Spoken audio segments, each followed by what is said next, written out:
Hey, everybody. I just want to name, I'm feeling nervous, but I'm feeling very held by all of your sweet faces.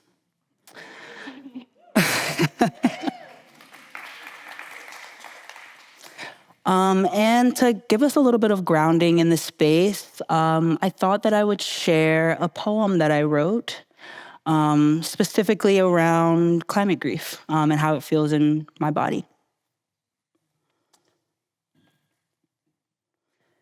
I press my chest to the ground and the earth answers, not with words, but with the slow percussion of root against stone, a rhythm older than prayer. Grief does not knock. It pours into me like tide water, flooding the hollows of my ribs, salting my tongue. It is heavy, but it is holy, a covenant of blood and salt. And the earth meets me in kind. Her breath moves through grass blades like 1,000 small tongues on my skin. Her rivers do not mourn, they ache forward, carrying silt, carrying memory, carrying us. Hope is not a candle here. It is the bruise that keeps blooming, the marrow that refuses to dry out. It is erotic in its persistence, demanding, pulsing, alive. So I offer my body back, hands stained, lungs open, heart split wider than comfort allows, because this is not ending. This is the place where we begin again.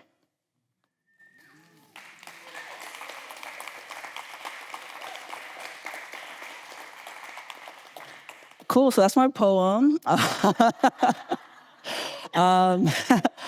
My name is Zai, and I work at the intersection of climate justice, storytelling, and I do a lot of youth leadership development, stuff along those lines. But my heart is really in creating spaces where people, especially young people, are able to face this collapse without losing connection, where grief and imagination are really able to live side by side. So I come to this panel with a lot of gratitude. Gratitude for being in community with all of y'all, for the chance to be here with these incredible people, and for this retreat, which really is giving me the opportunity to remind myself that it's not only about the action, right? It's about the care, the imagination that goes along with this action. So this panel, as we know, lives inside of this theme of refuge and response. Refuge being the ground and the practices that hold us steady, and response being the risks that we take, the courage that we have, and again, that imagination that we're bringing into being. So I'm really excited to talk with these three about that imagination. So I'll turn it over to them to do some self-introduction, because I'm sure they'll do a better job than I ever could. Well, that was beautiful, Zai. Thank you. And I just want to thank Spirit Rock for inviting me, and for Artie Mangan from Bioneers for recommending me. It's so beautiful to be here in community with you all, and I'm so grateful. So I'm Shreya. I'm born and raised as a guest on Ohlone land in the Bay Area, but my family roots are from the region of Bengal in India and in present-day Bangladesh. And I think that my work covers a lot about the different threads that move us all within these global systems. And so I focus on decolonial climate education with my nonprofit Project Planet. And I think a lot of my work is rooted in this interdisciplinary approach between science, between policy, journalism, as well as activism, in order to help keep us going in this intersectional crisis.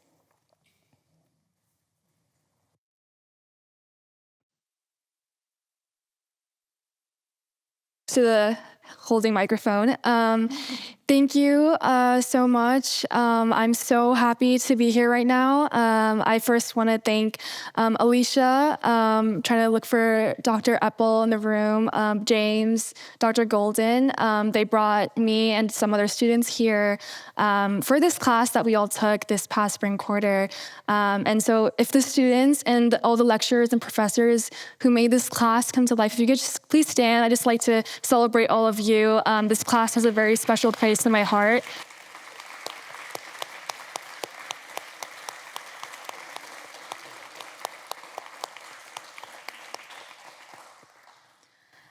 So my name is Richa.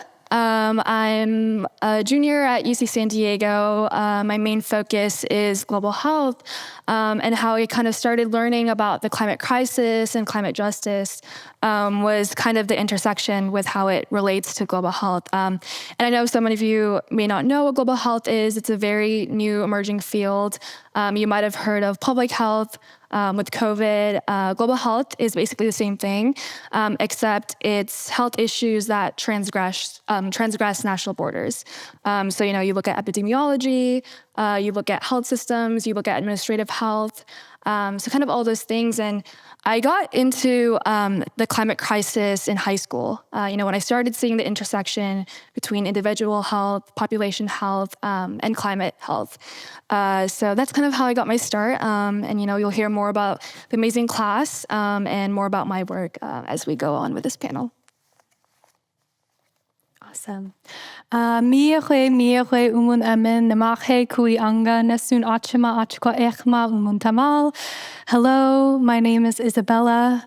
I am a citizen of the Kuya Nation. I'm also Anishinaabe, Turtle Mountain Chippewa on my mother's side. I gave a traditional introduction in Kuya and basically just saying my heart is good and wishing peace and good things for all the plants and animals around us today.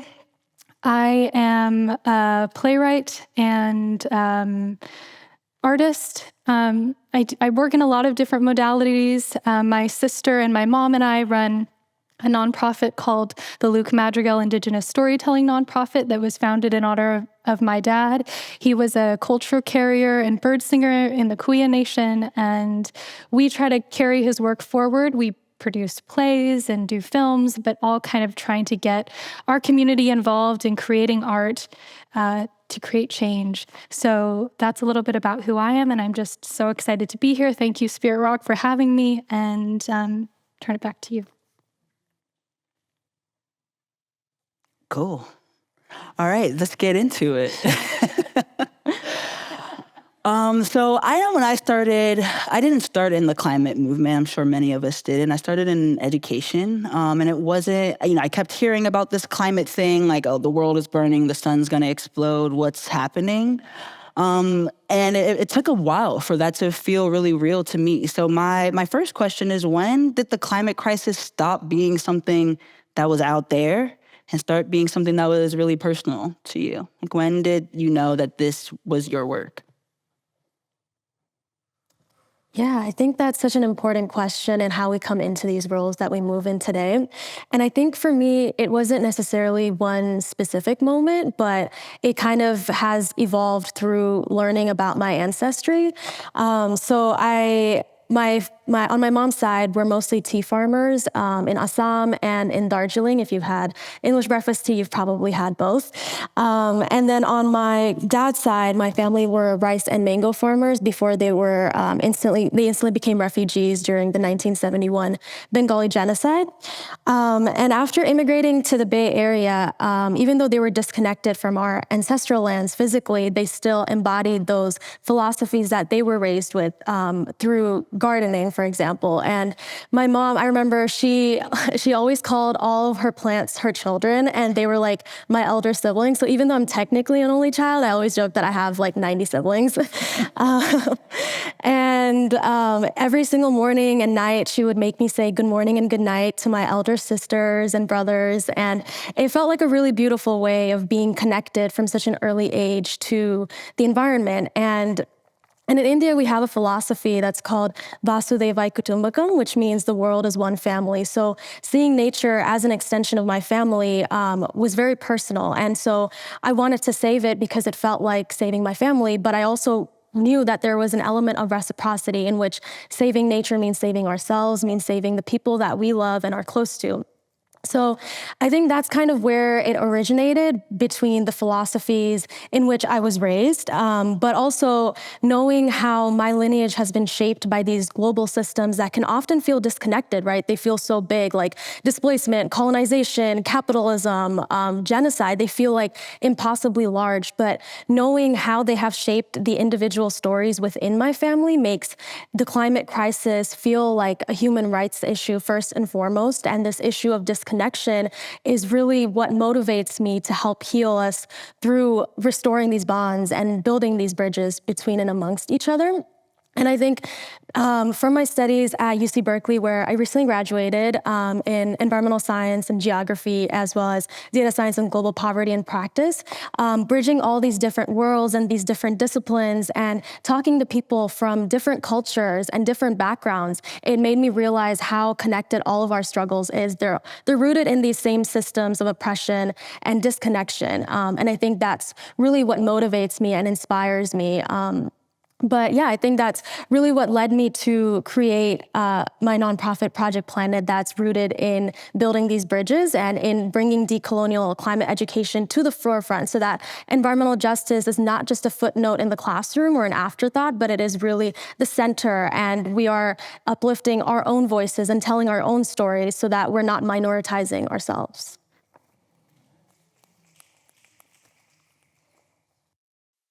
A similar story to Shreya's.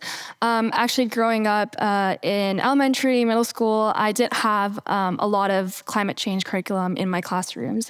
So, at school, at home, I didn't even really know the word climate change, climate justice. Now that I think about it, I feel a little ashamed and I feel behind. If I had started this work earlier, would I have better answers? Would I be more knowledgeable in the current work I'm doing? But every year growing up, my family and I would go to India every other year, and my mom, she would make us, for the majority of the time that we were in India, to go to my grandparents' village. And there, we'd spend time with my grandpa's brother, who's a doctor, and he owns a rural clinic. And basically, sorry about this mic. And basically, he serves underprivileged people who can't afford basic access to healthcare. And so that's kind of how I got my start in global health. And then coming back to California and coming to high school, I took this class in 10th grade, and that's when it really taught me about the intersection between climate change and global health. And then I also took this class from, thank you, I took this class under Harvard's Humanitarian Initiative, and that really talked about systems and social inequities and racial inequities, and how that's all related to global health. Global health is not just health.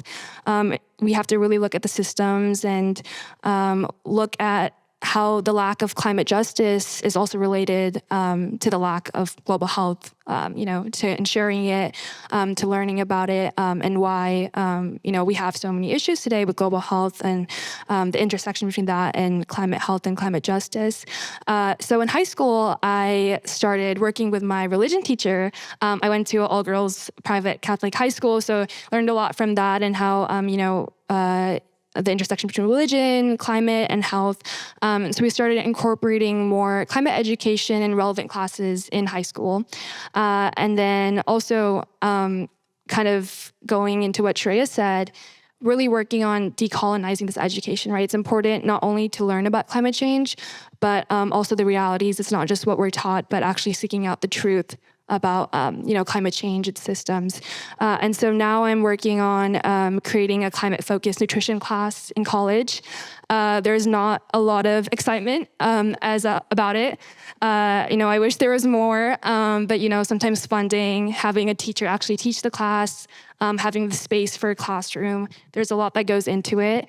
But yeah, I also work on climate education. I'm currently working with my middle school teacher to incorporate core climate education into middle school classrooms. I just want to ask, how many of you here are parents?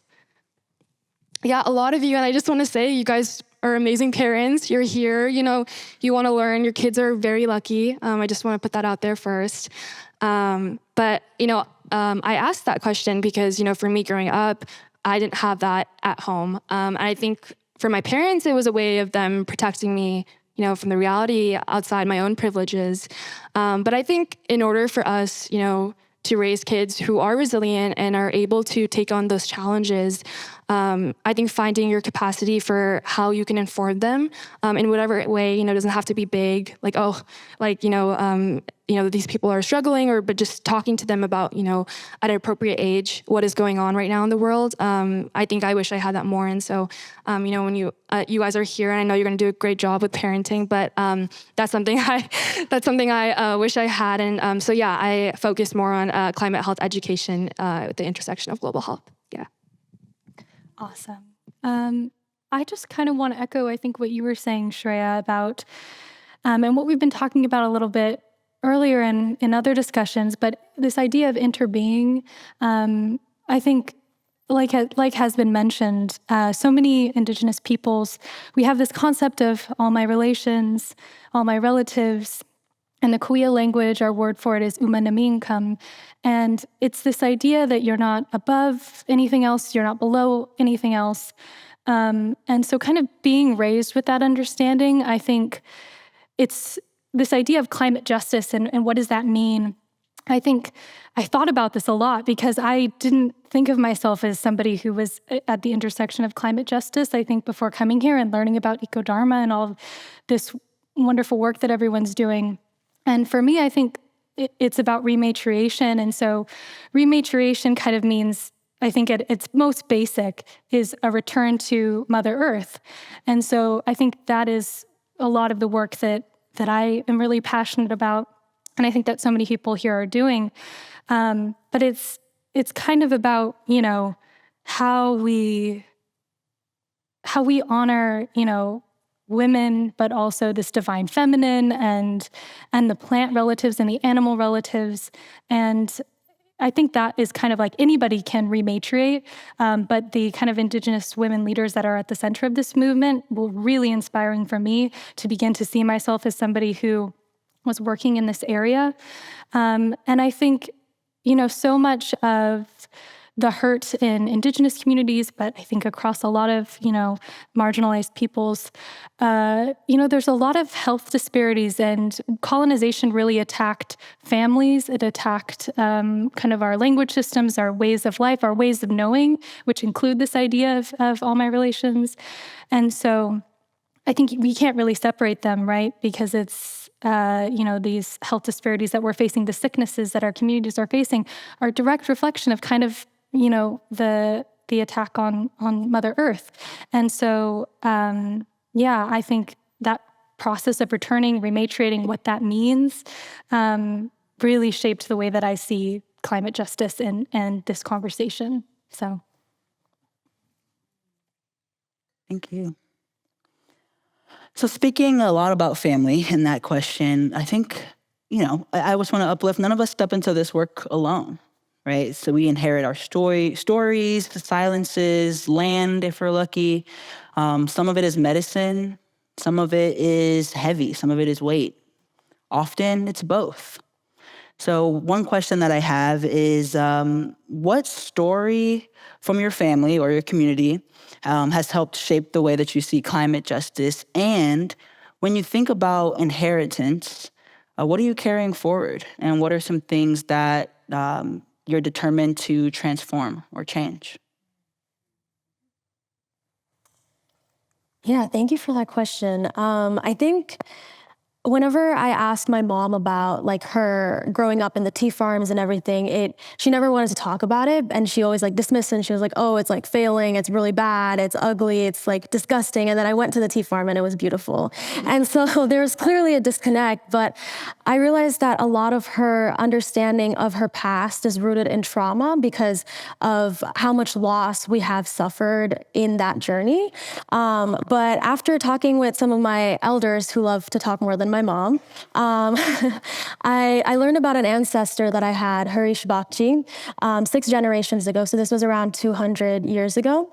And at a time when tea plantations were just an enterprise for the British, tea was a monocrop, a cash crop, a blood crop, and there wasn't basically any Indian tea farmers at that time. And my great-great-great-grandfather, he was the first Indian tea farmer in the region, at least to my knowledge. I don't know if that's fully true, but he was the one who bought land back from the British. And then he abolished indentured servitude in the region, and he invested in the local economy and in our indigenous knowledge systems. And because of that, our land started to thrive. And although it's a different story today with the impacts of the neocolonial green revolution on Indian agriculture, our experiences are different with climate change, but it still has so much power, and it echoes throughout every single thing that I do and hope to accomplish. And he's such an inspiration to me. And this reality of what physical land decolonization can look like is so powerful, because it's not like decolonization is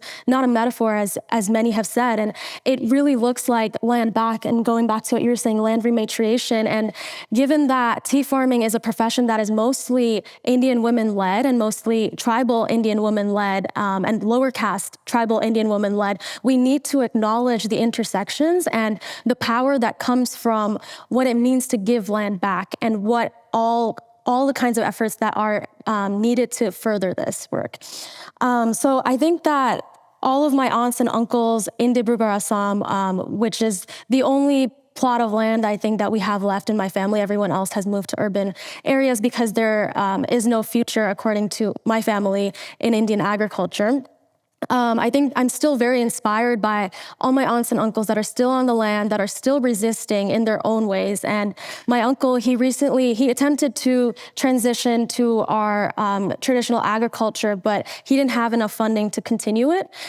So I think that even though it was a quote unquote failed attempt, it still inspired a lot of other farmers in his community to reduce the number of pesticides, to have protective equipment for the workers on the land. And I think learning about everything that my family is doing on the land, it inspires me and keeps me going in this field, because they don't have any resources and there's really no hope when you look at it. But they're still going, and they're not doing this work because they have any ounce of guaranteed success, but because they believe that it's their moral responsibility to do this work and to keep going out of love.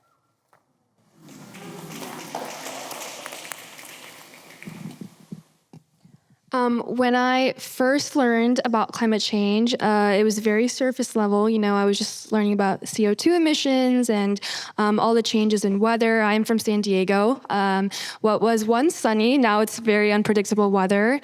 But then, as I started to travel more and learn about administrative health, you start to see that this is very much a systems level problem. And so you have to approach it through systems, and that's specifically with climate justice. So growing up, same village, I had cousins who were farmers, and rice is very popularly cultivated in India, and it requires a lot of water.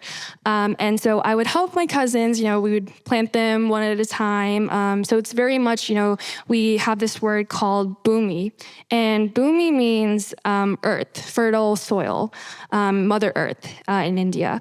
And so my relatives and my cousins, we had a very close appreciation for Mother Earth and, always being in nature. And so, just being in the village, going there each time and talking to farmers, talking to my cousins, that taught me a really good appreciation for, what it means to respect the land that has given us so much life. And then, these are farms and villages, but most of my family actually lives in the city in Hyderabad in India, and there it's very affluent, it's very commercialized, it's very developed, and so I started to see the importance placed on sustainability is very different. When you go from community to different communities, and so then that's when I kind of started seeing, okay, climate justice and how we approach climate change is very systemic. And then, what makes certain communities care more than other communities, and how can we kind of change that? And then you start to, look at different governments, right? Like who's in power, who can affect change.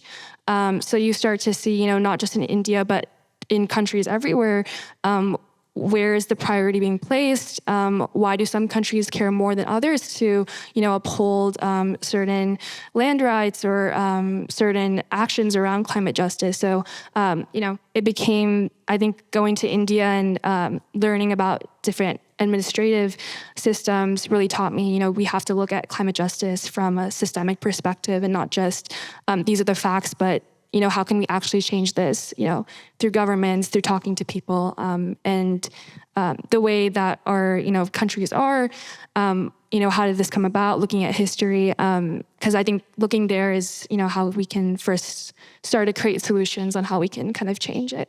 Yeah.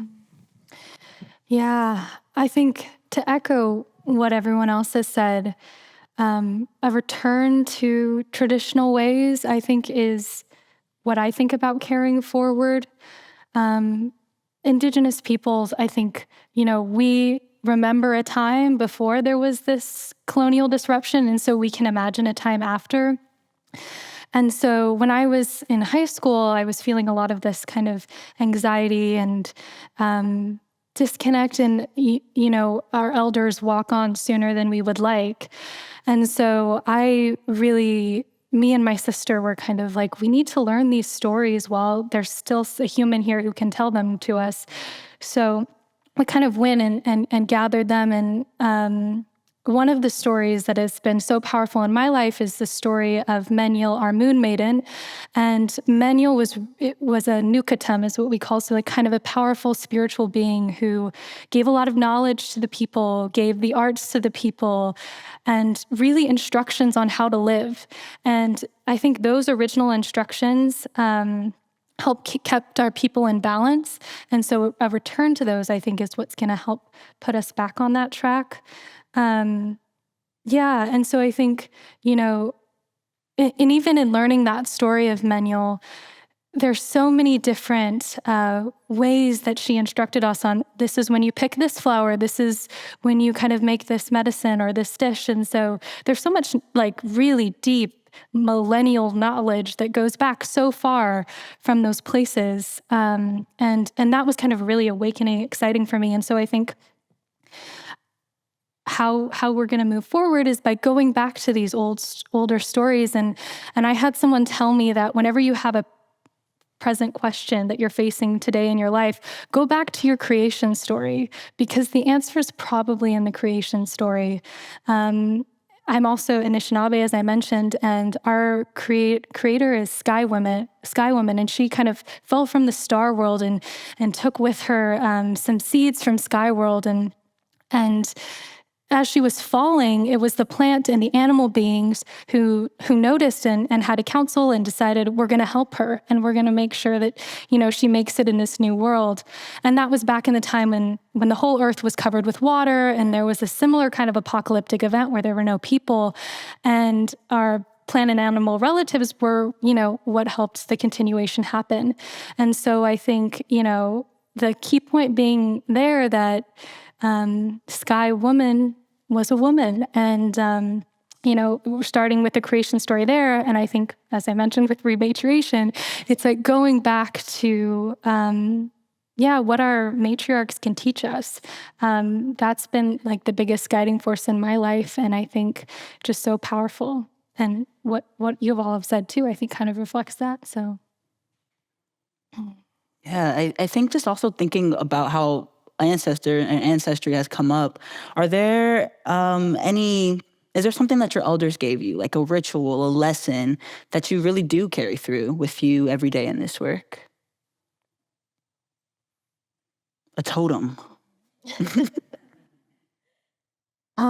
I think like before any time that I'm stressed, I realize that I kind of just need to go out in nature and I just need to touch the earth. And that's something that my grandma taught me. Like there was a tree outside of her apartment whenever I would visit her in India every year. And like that tree was kind of my connection, not just to her, but also to like grounding myself and in making sure that I'm not like spiraling out of control. So whenever I would see the tree, I was like, okay, it's all okay. So now whenever I like I'm kind of spiraling out of control, or even honestly before this panel, I like went outside and then I was just like out there hugging trees for a little bit, and it really helps. And I think kind of what we were talking about before with tree huggers and the origin being in within tribal Indian women, that's so powerful. It's so ancestral, and it's been passed down from my grandmother to me, and I can only hope to pass it down to the future.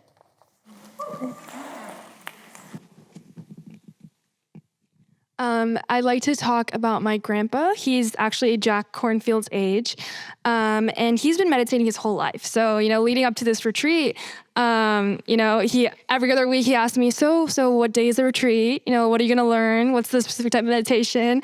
So he's really excited for me to embark on this retreat, and so far it's been such a pleasure. But, he's actually here right now, so it's a full house. But, when I was in India, he would go on these daily walks just, in his neighborhood. And I'm someone who likes to sit a lot. And sometimes when I do get stressed, I really get in my head.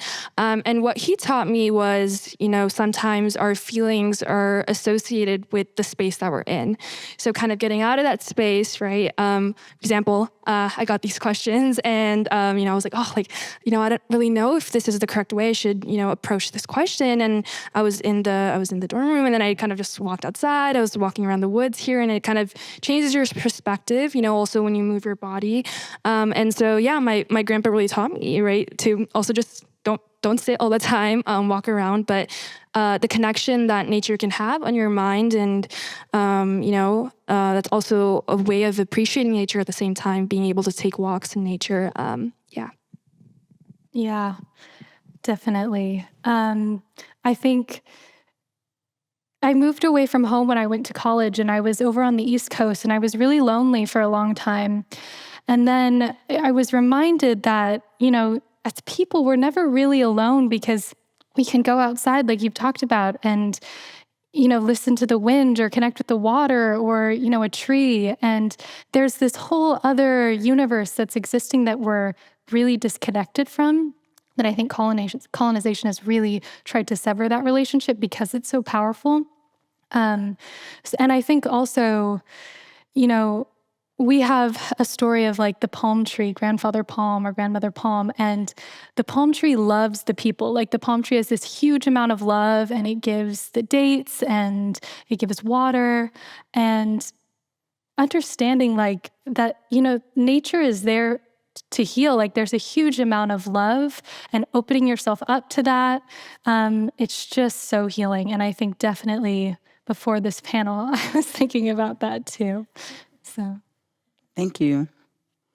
So now I want to talk a little bit about refuge, those practices of return.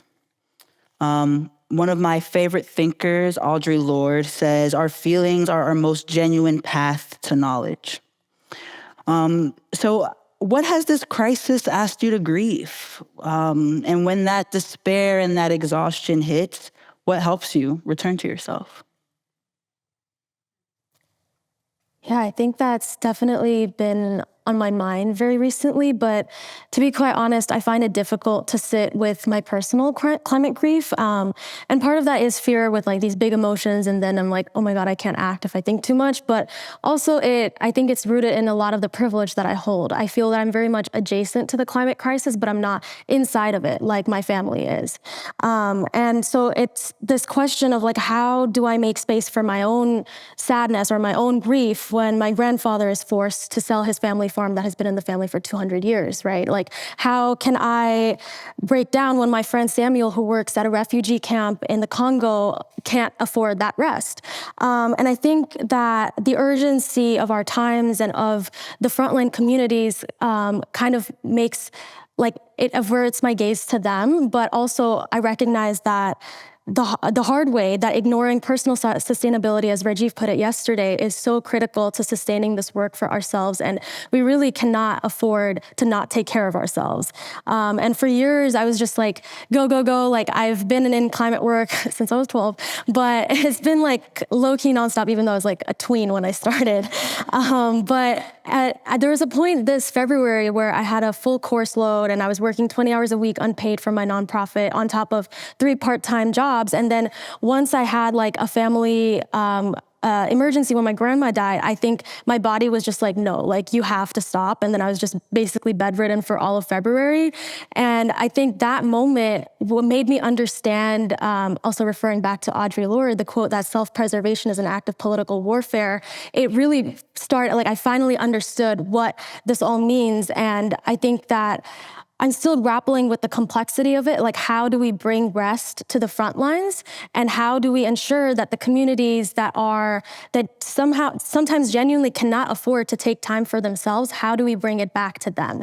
And sometimes I feel that I'm here, I'm so grateful, but it also feels surreal that we're learning practices that are indigenous to South Asia, but my own uncle can't afford to rest, right? Like, I'm so grateful for all of this, but I think that it's critical that we include all of the voices and bring this philosophy of rest as resistance, which originated in the front lines, back into the front lines.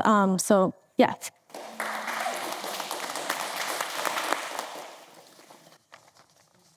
I love this question. I have been in the mental health advocacy space for almost 6 years now. So this question means a lot. I have friends who work on some of the most depressing issues, and, they tell me it's so important to find small moments of joy in your life.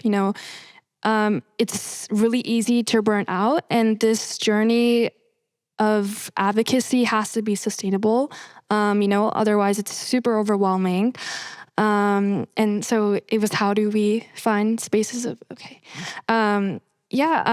for me, I've grieved the communities that I grieved the communities that have been affected by climate change. I am a freelance journalist, so when I interview people, I talk to these people, and no matter how much I feel when they tell me their stories, I can never understand what they've actually gone through, right? So going into those conversations with empathy and compassion, yes, can be helpful, for them, and, figuring out tangible ways I can help them. But I think trying to understand, and when you talk to people, it's like, I will never understand what you have gone through. That's so important to say, but I'm always here for you.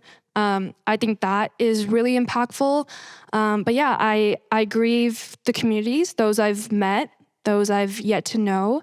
And I also grieve, the land that has been purposefully extracted, the resources. I feel guilty that, we're living on this beautiful land that we call Mother Earth, but we've done so much harm to it. So I grieve communities and the land.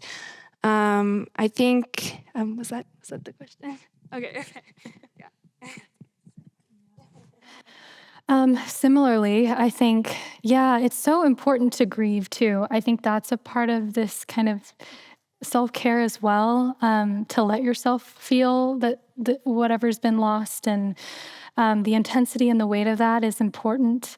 I think I definitely grieve the more than human relationships, the knowledge that at one time, we had this really special and specific relationship with all the animals, and you could communicate with them, and you could communicate with the plants, and they could talk back to you, and this way of knowing and of understanding the world that's been so suppressed. So I grieve that, and I also think that in the work that I do, what has helped me move forward is storytelling. And I think art has such an incredible capacity to hold grief.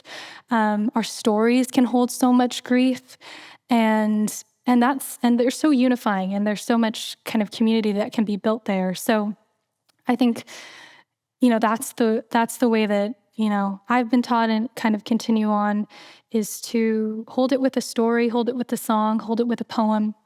And that's so healing, because I think it can affect people when their guards are down, and be really powerful in that way. So, yeah. Yeah, thank you. Can you tell us about a time when slowing down or resting felt like the work, felt like your resistance?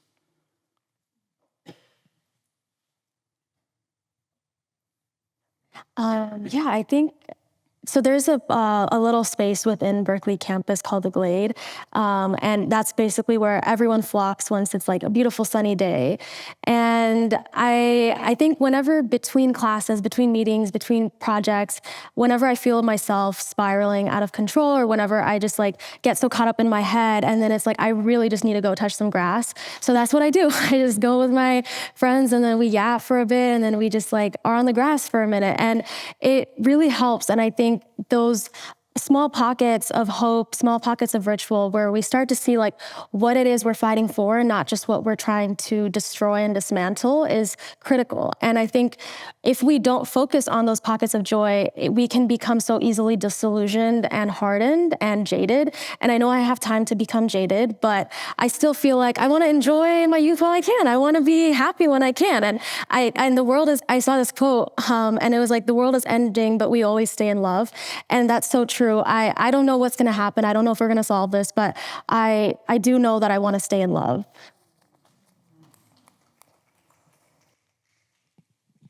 For me, in my Indian culture, there's this huge focus on always go, grind, very similar to, current day. But, I used to see resistance as this weakness, that, oh, maybe I'm not strong enough, maybe this work is not meant for me.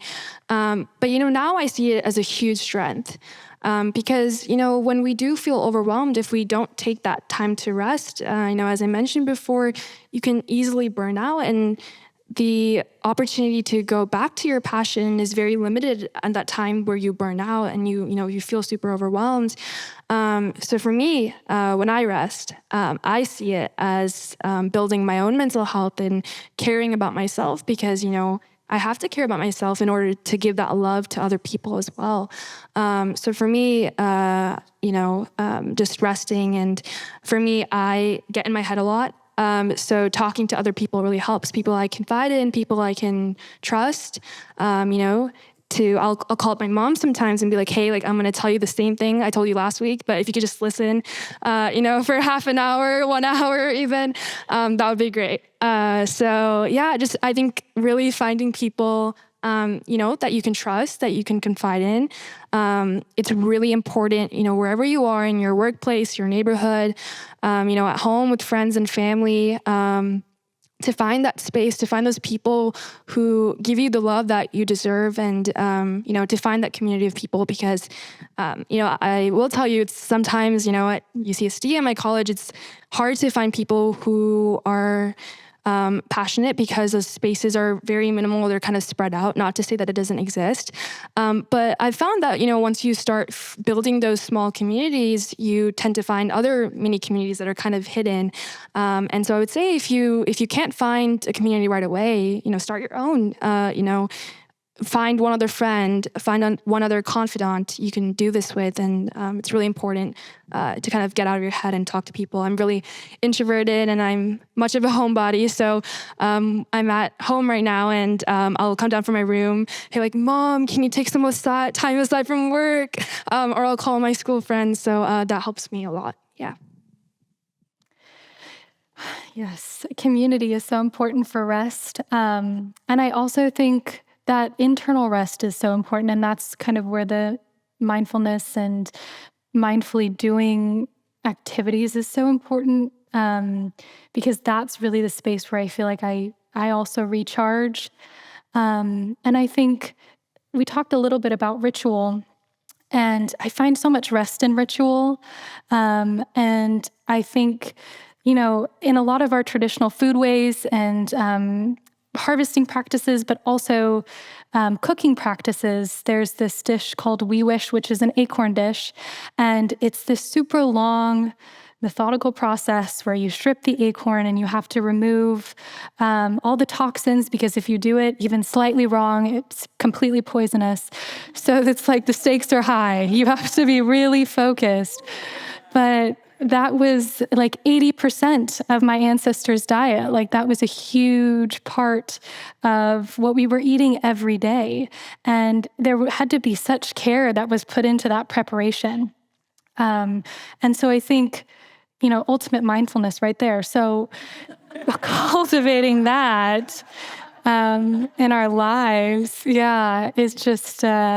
I try to find moments to do that, and I have made We Wish, and then I'm too scared to eat it, and I have to make sure my elders guiding me and we're doing it in the right way. But that process of being totally in community where you're being taught this skill and you're being nourished with food, but you're also just totally locked into you and this acorn and this mush and this healing food. So, yeah. Yeah, Audre Lorde also said, without community, there is no liberation. So I love how rest and community has been talked about so much. And now I want to talk a little bit about response. When people think about young folks, when I think about young folks, I'm thinking about so much activity. So I wanna get into that. From these places of refuge come the opportunities for us to be able to respond, right? We recharge and then we go out and do the thing. But response is not just, our protest or our policy. It can be quiet, it can be loud, it can be both sometimes. So can you tell us about what risks specifically do you think your generation is willing to take that others may? I just turned 30, guys. What risk do you think that? All right, we good? All right. What risk do you think your generation is willing to take that others may have not taken?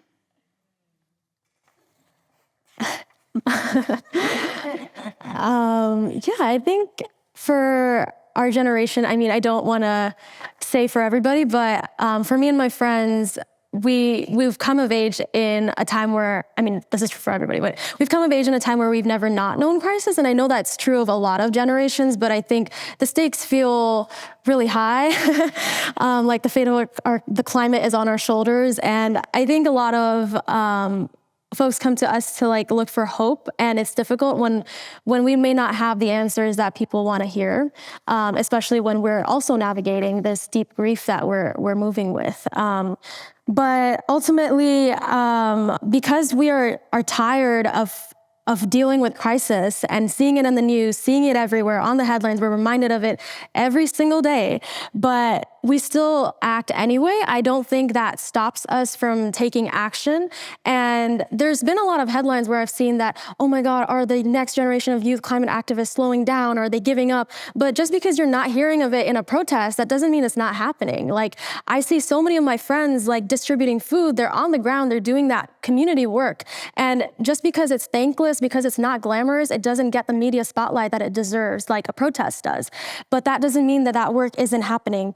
And I also think that we jump before we feel ready because we are aware of how urgent it is and because of how we recognize how this time feels so short and so urgent. And we have this feeling of audacity to just figure it out along the way without really thinking too deeply about what it is not what it is we're doing, but why it is, what am I trying to say? Why it is we're starting or without having all the answers to begin with, essentially.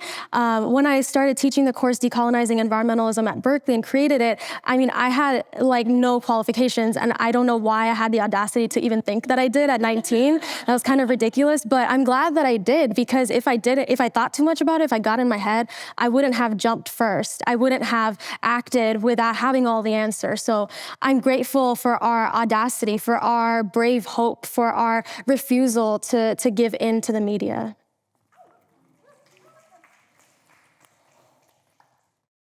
I definitely think we do not take no for an answer.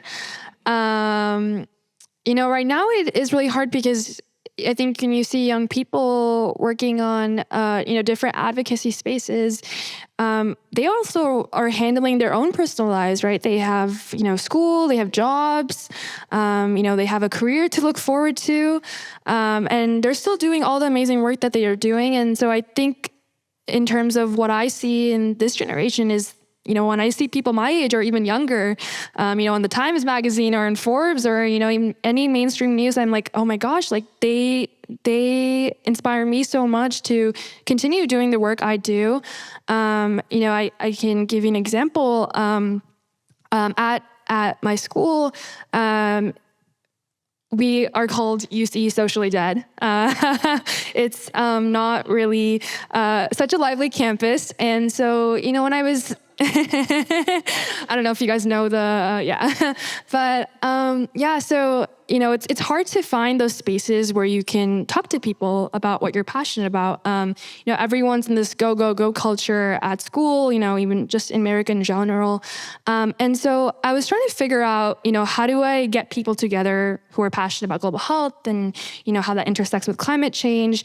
And I love getting to know other people. So I was like, this could be kind of like a socialization thing while we also talk about what we're passionate about. And that's when I started UC Global Health Talks. And it started with a small Slack group, just with me and my friends who were global health majors. And then it kind of extended to a lot of people, and a lot of people were showing interest. And I think what people I see right now, what they really want is just connection. Connection is so important. It's part of our fundamental aspect of being human, right? And so I think right now I see this generation, I see them not willing to take no for an answer, and I see them fighting all the time, with everything going on in their lives, a breakup, someone did text them back, they're kind of, looking at like 4 different career paths, kind of the case for me right now. And, they, like Shreya said, you're working 3 part-time jobs. Like, first of all, good on you. Like, that's something that's really hard to do while you're balancing school and, trying to figure out what you want to do with your life while doing this climate advocacy work. It's a lot. But yeah, I would say for anyone who wants to get into this advocacy work, like Shreya said, you don't have to know everything. And I think that's the beauty in it. When you start collaborating with other people, you start to share ideas. And I think that's what I wish I did more. I wish that I didn't have to think that I had to know everything before starting in advocacy. And my friends and other young people helped me realize that still now. Yeah, I really like that. You don't have to feel like you know everything to do something. And I think, as growing up, I felt pretty empowered to use my voice. I feel like there was a receptive audience. My parents hadn't grown up with our traditional ways necessarily, but they were the generation after boarding school. So they could still, there was a desire to bring that back into my life. And so I think I got to be raised with that. And so I have some of that knowledge, and then hopefully my children, I'll be able to kind of go even further into that kind of cultural knowledge. And so, so I think that's something that's kind of unique and wonderful about kind of being here with you guys. And I also think that there's a lot of audacity in this generation, but not in a good way.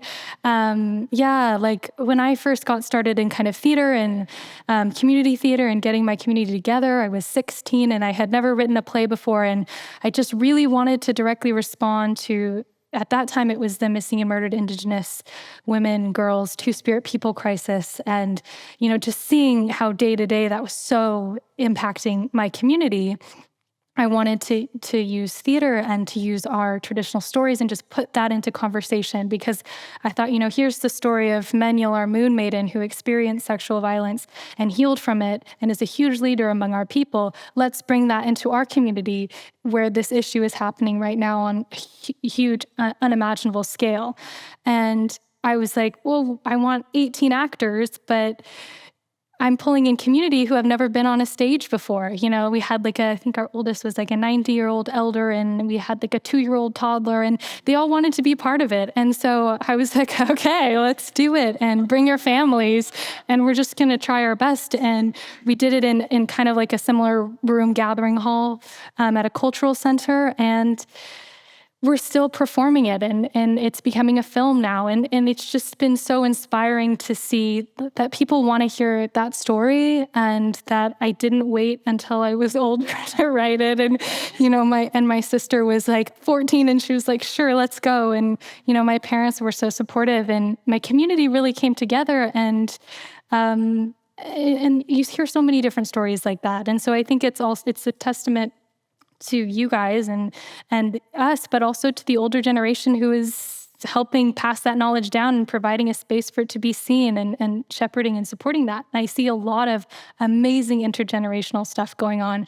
And I really think that's the key to, healing and moving forward. It's those conversations across generations. Yeah. Mm-hmm. Yeah, thank y'all.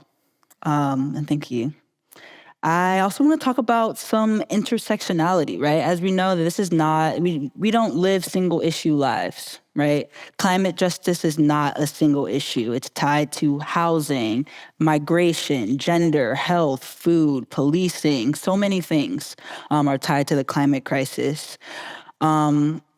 And Black queer feminist politics, Barbara Smith says this, is built on the premise that when we do the work of lifting from the bottom, everybody rises. So where have y'all seen climate justice collide with another struggle in a way that changed how you think about your particular work?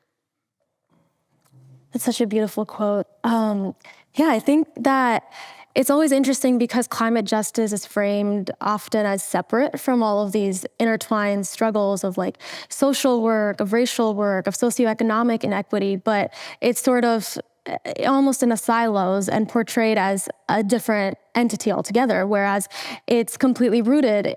All inequality is rooted on the land, and as organizers say, all revolutions begin with land. So we have to consider climate justice when thinking about all of our other issues that are happening simultaneously. And I think the first place where I finally understood this collision was between racial justice, socioeconomic justice, and climate justice. And I think that came back to learning about racial capitalism and how wealth has been accumulated through land theft and resource extraction, and how racism keeps this system of inequality, of economic inequality, perpetual. And as Ruthie Gilmore says, capitalism requires inequality, but racism enshrines it. And upon understanding how ecocide and genocide are linked, I think that my climate work has been inseparable from confronting white supremacy and state violence, and how militarism and US-sanctioned militarism fuels that globally. And I think at this time and age, we cannot afford to be apolitical. And I've seen so many white environmentalists just put their hands up when speaking about Palestine or speaking about the numerous military crises that the US is exacerbating globally. But that just means that their work was never about climate. It was never about justice. And we have to get political. Otherwise, we're never going to solve this crisis. And so there's been many moments where this issue of economic inequality, I've seen this through different frontline communities, and especially, ironically, when navigating supposed climate solutions. I've worked extensively with some Congolese organizations, and they've talked about how EVs and smartphones and things that are supposed to be these technological solutions are actually just perpetuating these same systems. And we're designing a world that's based for the global north, and the peripheries of the supply chain are still echoing from decades and centuries of colonial harm, and they will continue to do so unless we examine economic and racial inequality. I think, thank you. So definitely climate justice needs to be at the forefront of all of our movements and not a footnote and not an afterthought. And we have to talk about whether these solutions are real solutions. And that means going to the frontline communities and not just having a token person. So yeah, as a first-generation queer young woman of color rooted from rural communities and the daughter of genocide survivors, of farmers, of radical freedom fighters, I think that it is critical to bring our whole selves to this movement so that we don't lose anybody in the margins of this crisis.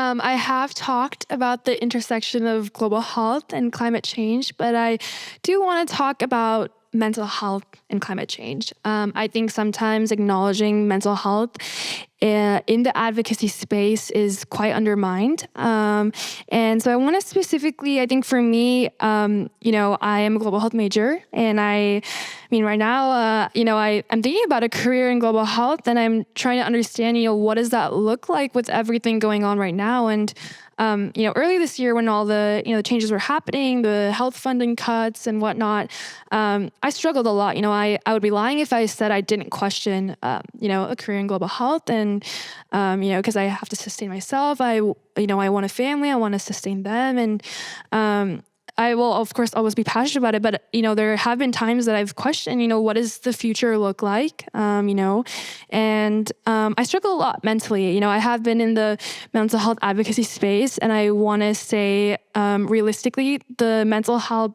journey is not linear at all, and that's okay. That's normal. There's so much change going on right now, so it's normal to feel a fluctuation of emotions.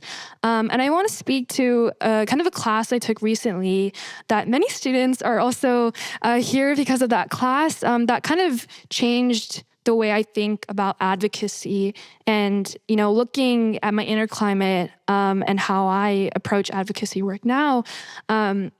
I always looked at, mental health from an individual perspective, but now the class is called Climate Resilience. And essentially, climate resilience is the ability to deal with emotions, mostly negative, around climate change, so it's learning how to deal with climate anxiety. And luckily, actually, this past spring quarter was the first time that the class was offered at all 10 UC. So it was a huge milestone. So if we can just give a huge round of applause to the lecturers and professors again. Yeah. This class has a very special place in my heart. And so thank you for bringing the class to life. And in the class, we learned a lot about mindfulness and the intersectionality of, mental health and the advocacy space, and how much, caring about our mental health can make an impact in terms of our innovation and creativity with how we approach advocacy and the solutions towards it. I know oftentimes you don't think of, genuinely mental health from an advocate's perspective. But I think this is something that, needs more awareness. And I think, like Shreya said, for climate justice, it is that you have to look at the systems, the racial, the social inequities, that drive climate injustice in order to arrive at practical solutions.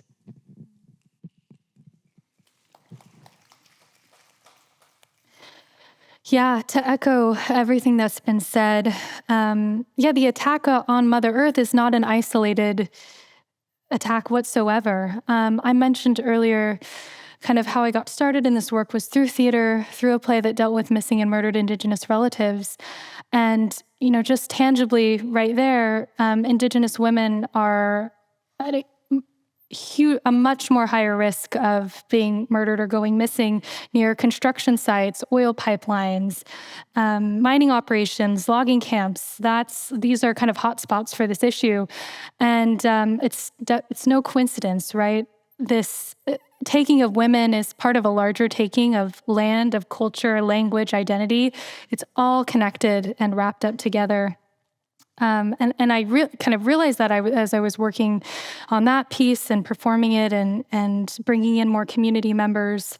And so I think that's why, Indigenous women are kind of standing at the forefront of the land back movement or of rematriation movements. And they have historically, since the doctrine of discovery, this has been a systematic, purposeful attack on Indigenous peoples of color, that this country was really founded on. And so it's kind of reconciling with that, and now talking about the climate crisis and seeing, where we are. We're reaching this, scary point. We've already kind of reached it.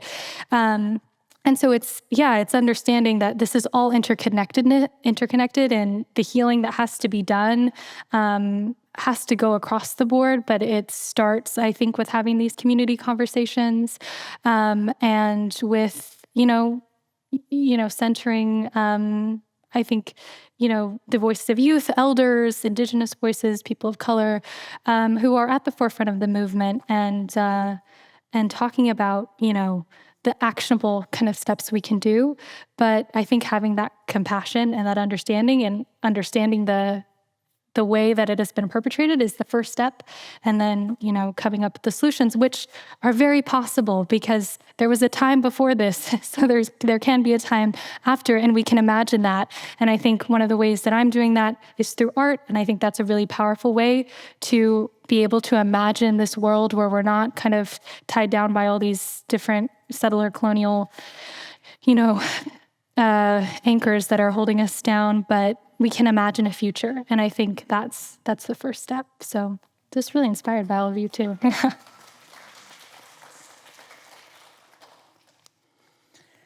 I did have a couple more questions before I think we'll have some time for questions from all of you. But I want to talk and end on this idea of imagination and legacy. If we only name what is breaking, we risk forgetting what we're actually building. So if the land and the waters, these waters, the lands and the waters of your people could speak through you, what do you think they would be asking your generation right now? Imagine. Well, thank you for that question. It's so beautifully put.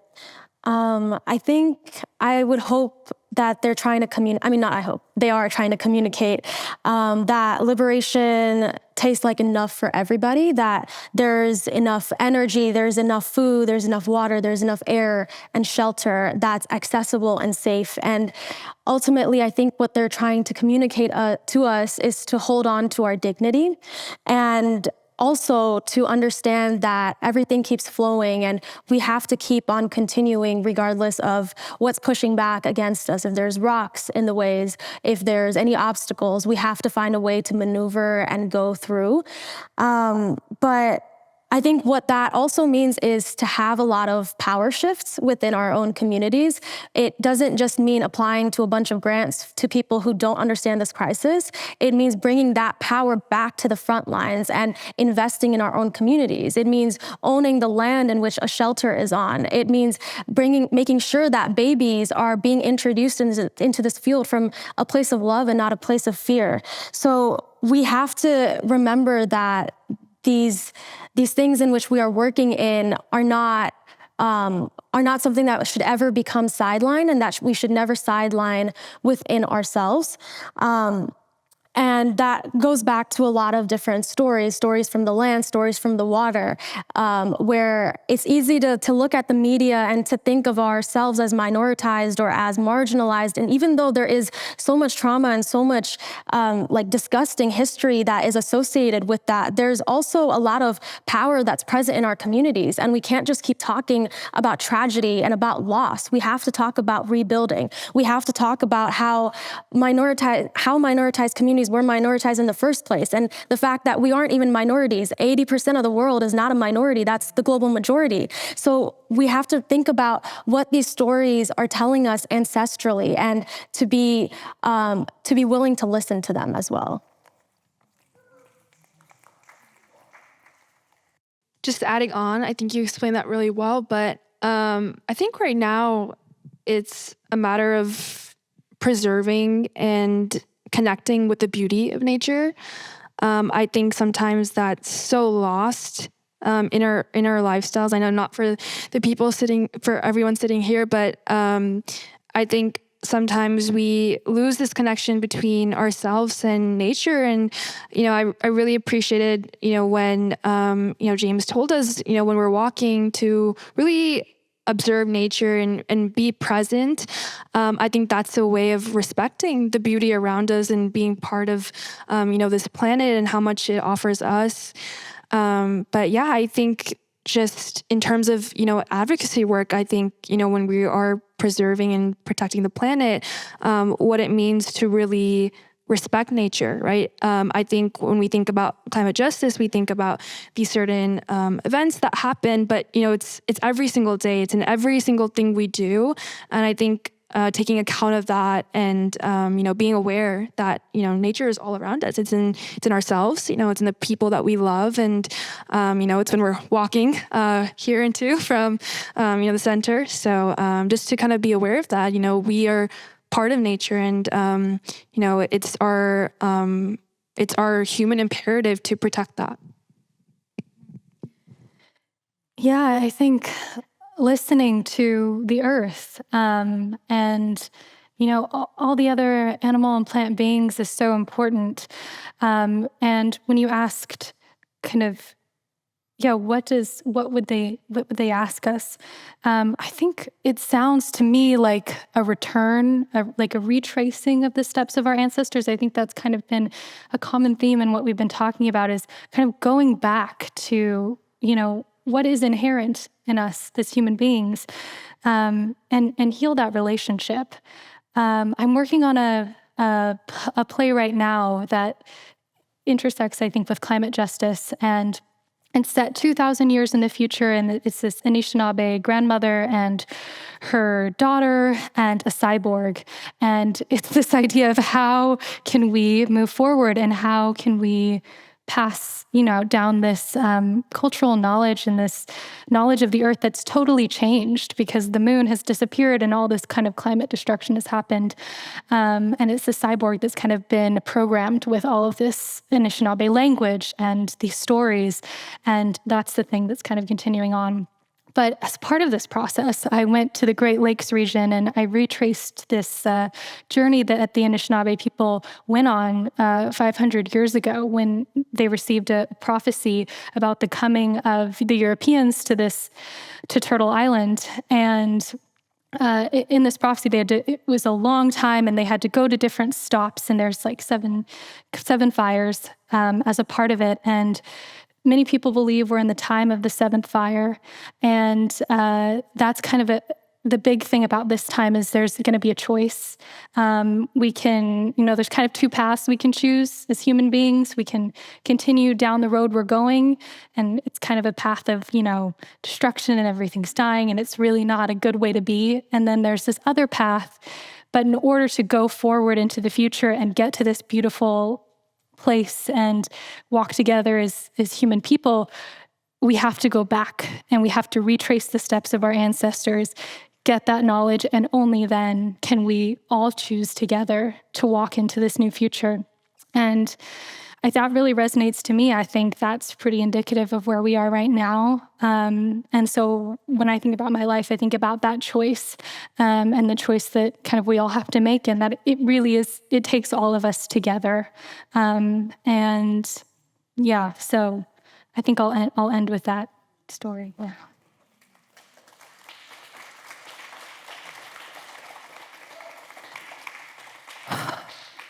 So we actually don't have time for your questions, but we will be here all week. So before we close and go to break until 3:15, I just want to say thank you all for your honesty, your courage for being here, your youthful energy. And I would just like for you to share a word, a seed, a phrase for all of us to carry forward. And we don't have to go in order. I feel like we've been doing this thing. So maybe start in the middle. Yeah, I like that. I just want to say this is such a beautiful room. There's people of different ages and different backgrounds. I've learned so much. It's only been 2 days, but I think right now I'm feeling, with hearing from you guys, and I think what I'm feeling is that the most powerful is the most personalized. And I think that we should, kind of really remember that when we think about what we want to do in our lives, whatever advocacy space that may be. I'm feeling just like the sense of the importance of reciprocity, and also that our stories are medicine, and just feeling great healing energy. So thank you. Yeah, I just feel very full of love and full of gratitude for everybody in this room, but also everyone around the world who keeps continuing in this fight together. And I just feel like there is so much abundance in our world and very little scarcity. So I hope that we keep holding on to that as we move forward.